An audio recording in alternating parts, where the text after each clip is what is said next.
Hello guys, welcome back to my channel. Korang kenal tak Johnny Depp? Bukan saya nak claim Johnny Depp tu adalah orang Malaysia. Bukan. Macam semua tahu Johnny Depp sekarang ni dia tengah sangat famous sebabkan kes dia dan dia menang. Dan saya bukan nak cerita pasal tu. Okay, kalau korang kenal Johnny Depp, korang mesti tahu tentang filem yang dia pernah lakonkan dulu. Yes, Pirates of Caribbean. Dalam cerita tu, Johnny Depp dia lakonkan watak sebagai Jack Sparrow. Korang pernah tengok tak senjata yang Jack Sparrow ni gunakan?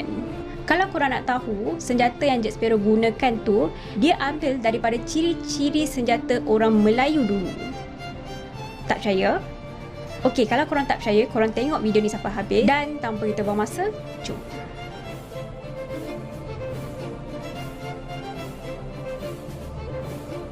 Dalam filem Melayu klasik tentang Melaka diserang Portugis pada tahun 1511, orang Melayu hanya menggunakan keris, lembing dan seumpama dengannya untuk mempertahankan kota Melaka. Sebenarnya pada waktu itu, orang Melayu sudah pun menggunakan senjata api seperti meriam dan senapang. Mengikut catatan yang ditulis oleh Alfonso de Albuquerque, Albuquerque bukan Albuquerque, sebab saya cerita sikit lah. Masa sekolah dulu, masa kelas sejarah, saya berdiri dan baca lah. Masa saya sebut Alfonso de Albuquerque, dia cakap salah. Benda tu salah. Sebutan yang betul tu Albuquerque. Lepas tu, saya pun fikir macam, cikgu kot, takkan cikgu salah kan? So, saya pun percayalah Albuquerque. Punyalah bertahun-tahun saya cakap Albuquerque ni. Sampailah saya pergi ke Portugal. Dan kat situ ada jalan tu nama Alfonso Albuquerque.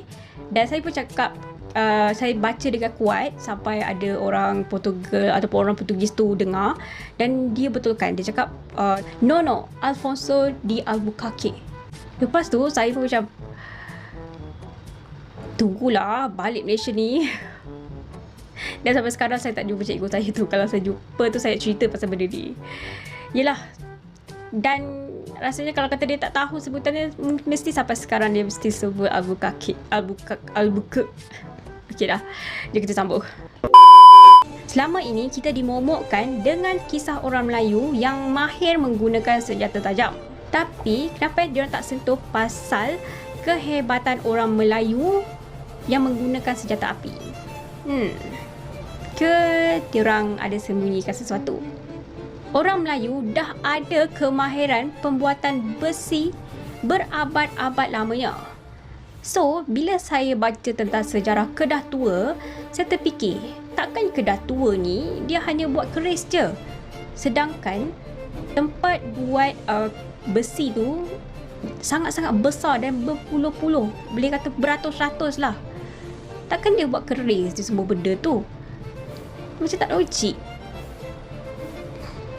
Apabila saya menyatakan alam Melayu, ia bukan sahaja sekadar orang Melayu di Malaysia sahaja. Ia meliputi kawasan serantau yang mempunyai budaya Melayu Polinesia seperti Malaysia, Indonesia, Singapura, Selatan Thailand, Filipina dan Brunei. Saya turut menemui satu artikel yang ditulis oleh Wan Muhammad Dasuki, Wan Hasbullah dan Siti Raziah Mustafa dari Universiti Malaya yang bertajuk Manuskrip Ilmu Bedil sebagai sumber etnosejarah teknologi senjata api Melayu.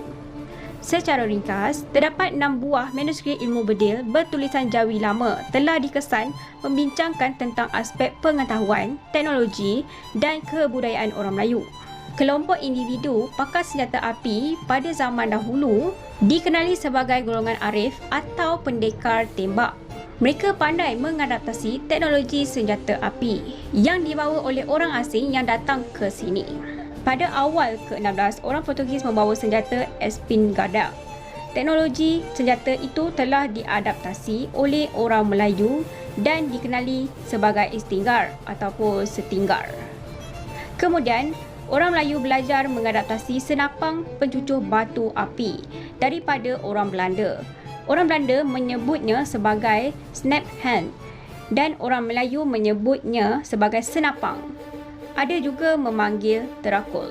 saya terfikir macam, adakah tentera kita, tentera Malaysia, dia gunakan cara tu juga? Sebab tu tentera Malaysia banyak beli jet ataupun senjata ataupun kenderaan ke apa ke, banyak beli yang bukan sama. Ada yang daripada US, ada daripada UK, ada daripada Rusia, daripada China dan sebagainya. Dan benda tu lain-lain, semua lain-lain. Yang adalah 2-3 yang sama, tapi kebanyakan yang lain-lain. Adakah tentera sekarang okey, jom kita teruskan.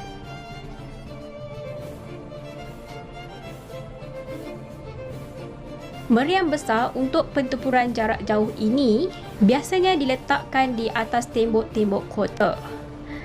Orang Melayu Patani hebat dengan meriam-meriamnya yang bersaiz besar dan digeruni musuh iaitu Siam selama lebih 200 tahun. Apabila Siam memenangi Patani, meriam besar Sri Patani dan Sri Nagara dirampas dan dibawa ke Siam. Hanya Sri Patani sahaja yang sampai ke Siam kerana Sri Nagara tenggelam di lautan. Itulah, nak ambil lagi kerana tenggelam. Sekarang diletakkan di hadapan pejabat Kementerian Pertahanan di Bangkok.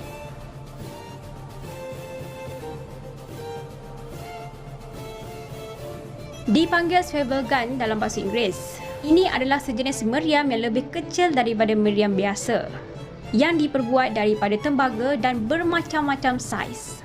Ia adalah meriam mudah alih yang boleh digunakan di atas gajah dan juga perahu.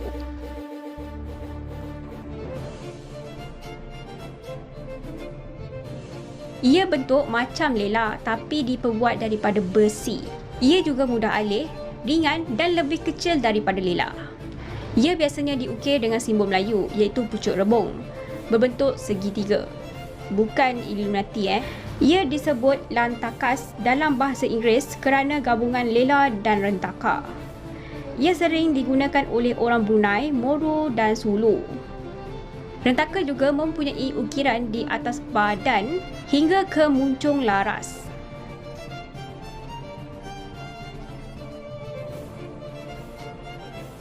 Ini adalah moyang kepada senapang patah moden, di mana ia mempunyai kancing ataupun locks.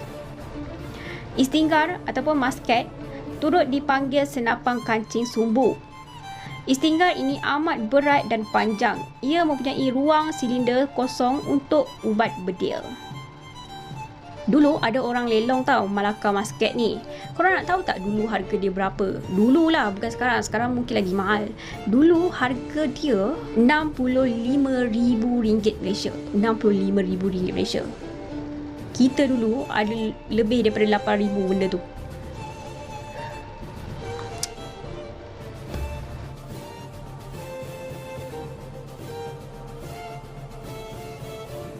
Pemuras ataupun blunderbuss adalah senjata yang lebih pendek daripada senapang. Jika dibandingkan dengan masa kini, boleh dikatakan ia adalah moyang kepada shotgun. Dulu, ia biasa digunakan dalam kapal untuk jarak dekat dan menggunakan kancing Eropah. Hujung pemuras biasanya diukir seperti mulut harimau atau ular. Di situlah dimasukkan ubat bedil iaitu peluru timah hitam.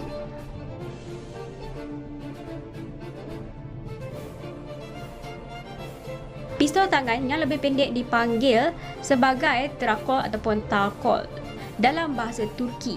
Ini agak popular dalam kalangan lalun-lalun dan pedagang-pedagang laut Melayu.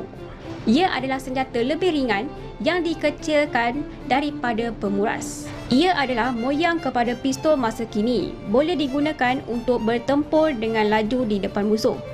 Ia menggunakan teknologi kancing roda wheel lock tanpa perlu serbuk bedil dibakar menggunakan fuse. Kemudian digantikan dengan teknologi kancing batu api flintlock.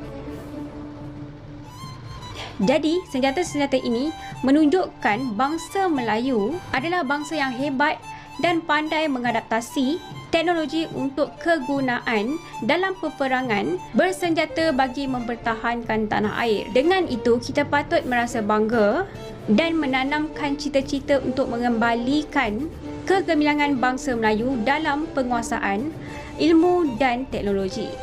Mesti ada yang tertanya-tanya. Jadi kalau kita ada semua ni, kenapa kita kalah dalam perang? Kalau korang nak tahu, korang kena tunggu next video. Okay, sampai sini saja video kali ini. Harap korang enjoy, dan kalau korang enjoy, please like, share dan subscribe. Thank you for watching. Assalamualaikum dan bye-bye.